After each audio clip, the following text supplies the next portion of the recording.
Hello, and welcome to this, the second of our evening meditations on the thoughts of Jesus during that first Holy Week.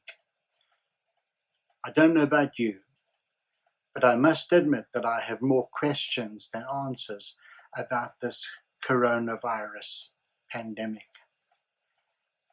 Who started it? How did it start in the first place? Why? What started it? Where does it originally come from? I suppose if people knew the answers to those questions, they'd be able to find a solution, a vaccine, something that would stop the virus from spreading so quickly.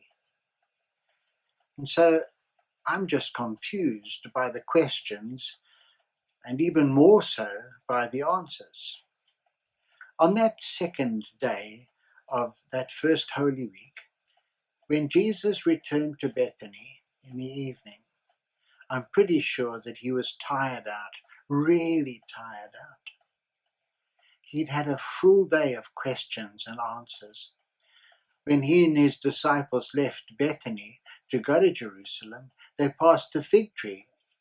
The disciples noticed that it was withered and drew that to his attention. And he had an opportunity to teach them about the importance of faith. When they reached Jerusalem and finally made their way to the temple, the religious authorities of that day were extremely cross with Jesus. They wanted to know under what authority he had moved into the temple and had overthrown the tables and chased out all the animals and the people. And so Jesus asked them a simple question about John's baptism. And when they couldn't answer it, he said, "Well, I'm not going to answer your question either." And then he told them the parable about the evil farmers, how this rich man had made this vineyard and then employed farmers to look after it. And when he sent along his representatives to see how it was going, they threw them out. Some of them they even killed. And eventually when he sent his son, well, they killed him as well. The leaders knew that Jesus was talking about them when he referred to these evil farmers. And so they tried to find a way in which they could get him to say something that would make him cross the line so that they could arrest him. And so they challenged him about paying taxes to Caesar. And looking at a coin, he said, "Whose head is on you?" And they said, "Caesar's." And so he said, "Well, give to Caesar that which is Caesar, and give to God that which is God's." They asked about marriage after death and resurrection and the like.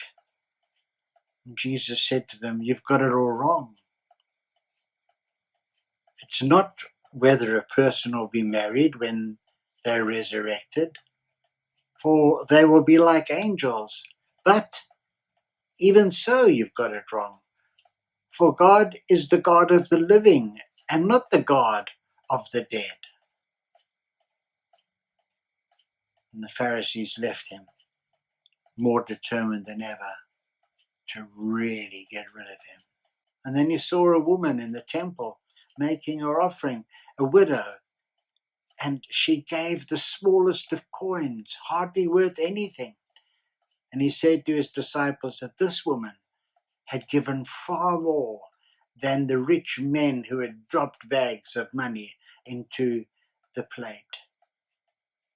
So Jesus and his disciples went out of Jerusalem to the Mount of Olives, and there he sat and he talked to them.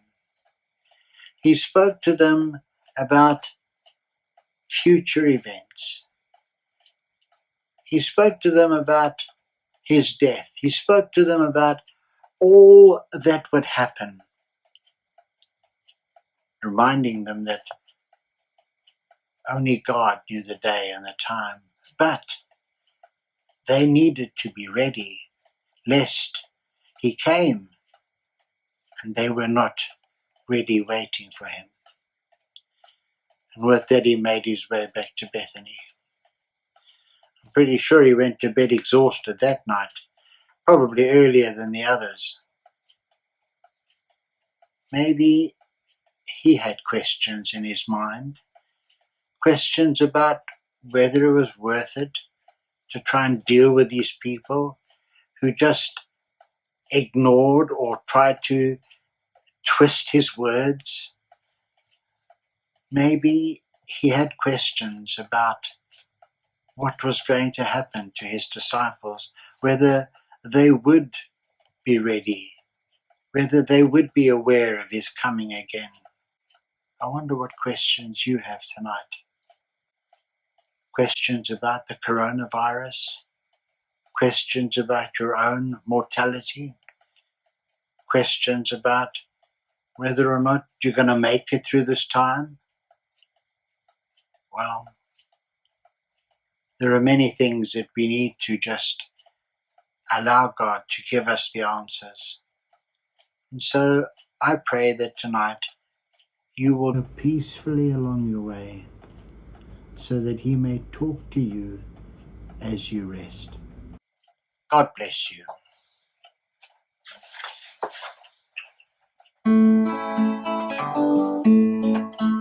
Go peacefully along your way. Go peacefully along the way of life. Be sure that you are meant to be, and go peacefully, just like the moon and the stars.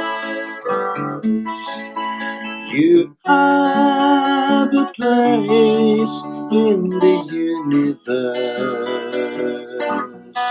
Be sure that you are meant to be. So go peacefully, go peacefully along your way. Go peacefully along your way, and try not to stray. Just go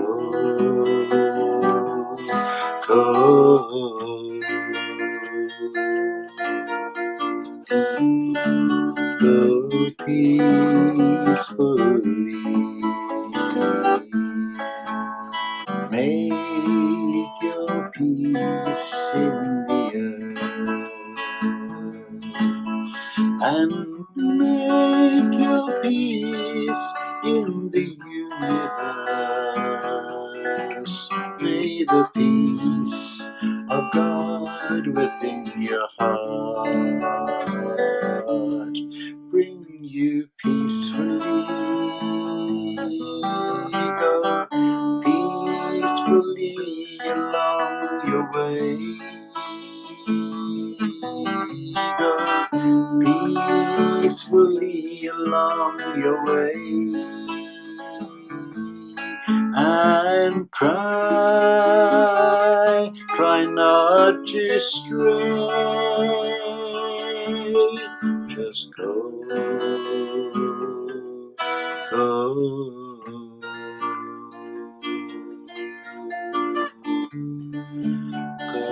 peacefully. Just go.